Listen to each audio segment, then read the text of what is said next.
Hi friends, இன்றைக்கி எறா குழம்பு எப்படி செய்யலான்னு பார்க்கலாம். எறாவை க்ளீன் பண்ணி எடுத்து வச்சுக்குவோம்.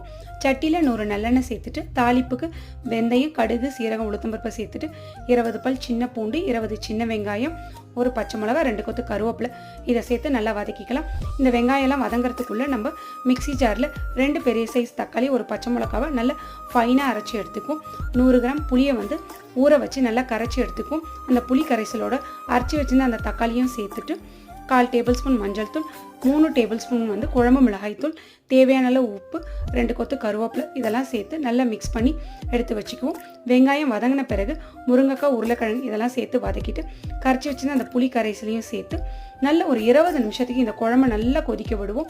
கொதித்து புளி வாட போய் நல்ல எண்ணெய் பிரிஞ்சு வந்த பிறகு நம்ம கழுவி வச்சுருந்த அந்த எறாவையும் சேர்த்துட்டு 2 சில் தேங்காவை அரைச்சிட்டு அதோட பாலை மட்டும் சேர்த்து ஒரு 10 நிமிஷம் கொதிக்க விட்டு இறக்கணும். சூப்பரான எறா குழம்பு தயார்.